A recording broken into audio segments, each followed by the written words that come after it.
Bonjour à tous, je suis de l'équipe technique M2Asoft. Aujourd'hui, je vais vous présenter notre solution Simple TVA dédiée pour la génération de fichiers EDI. Donc, vous pouvez nous contacter au niveau de notre site web www.m2asoft.com ou via ces coordonnées-là. Donc, je vais commencer par lancer l'application. Le premier écran qui s'affiche permet de lister l'ensemble des sociétés créées. Donc je vais créer une nouvelle en cliquant sur Nouveau. Je renseigne sa raison sociale, son IF et un mot de passe qui me permettra d'ouvrir dorénavant ce dossier-là. Je clique sur Enregistrer. Automatiquement, le nom de la société s'affiche ici et je peux ouvrir le dossier. Sinon, paramétrer le dossier dans lequel les sociétés et les fichiers EDI générés sont sauvegardés. Je peux aussi ouvrir directement ce dossier-là en cliquant ici. Et je peux supprimer une société en cliquant sur cette croix-là.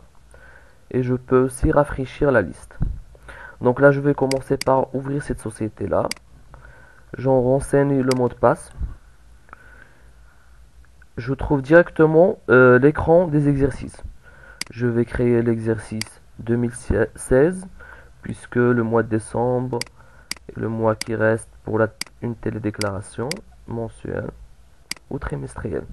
Donc là, à titre d'exemple, je vais choisir mensuel. Je clique sur Enregistrer.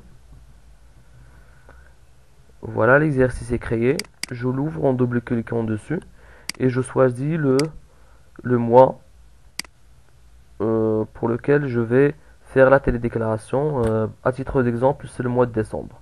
Je clique sur Ouvrir cette période. Ça m'affiche l'écran relatif aux tables de déduction. Je peux créer une nouvelle ligne au niveau du tableau de déduction en cliquant sur Ajouter.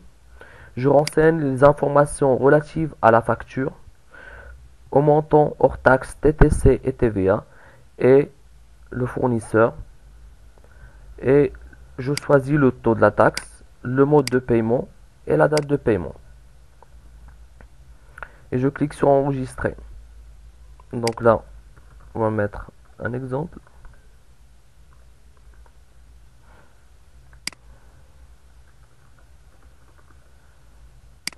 Je vais renseigner n'importe quoi comme montant,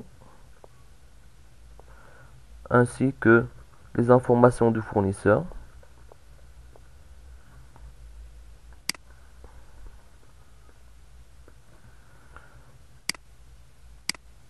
Le taux de la taxe, le mode de paiement.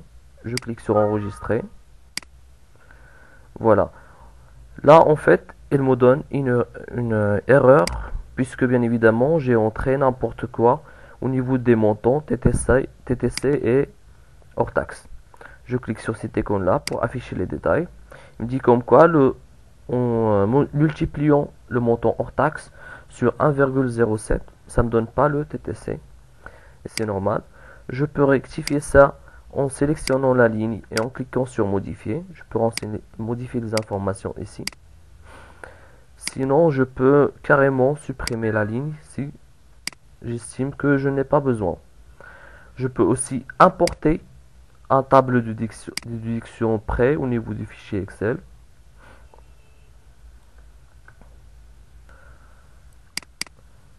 Donc, je choisis un tableau de déduction au hasard. Je sélectionne la feuille dans laquelle le tableau est renseigné.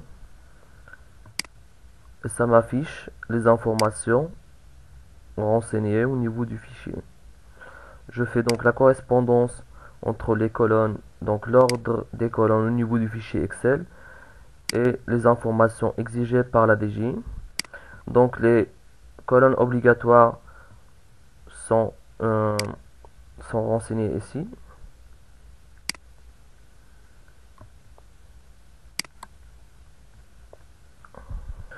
Après avoir fait la correspondance, je peux enregistrer cet ordre de colonnes comme un modèle avec lequel je peux travailler dorénavant. Je clique sur enregistrer. Et après, je clique sur importer et enregistrer une dernière fois pour appliquer les données. Donc là, ça me donne automatiquement la somme de leurs taxes, de la TVA et du TTC. Je peux aussi avoir un récap par taux de TVA. Donc pour le 10% par exemple, j'ai un total de 32 dirhams pour la TVA et 320 pour leurs taxes. Voilà, ainsi de suite. Donc si j'ai envie de vider carrément la liste, je clique sur vider. Ça me supprime absolument tout.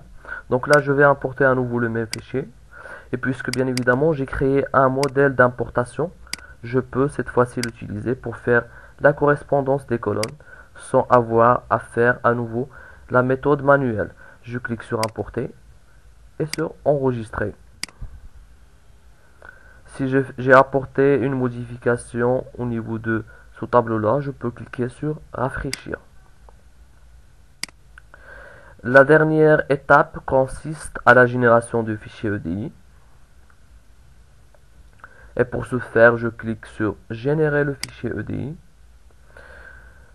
Dans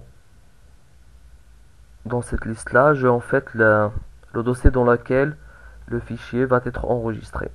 Il se fait de cliquer sur enregistrer et ça m'ouvre automatiquement le dossier dans lequel le fichier est généré automatiquement. C'est ce fichier-là que je dois importer au niveau du site de la DGI. Donc si vous avez besoin d'un complément d'information, merci de nous contacter au 05 22 27 0033. Donc je vous dis donc à une prochaine vidéo.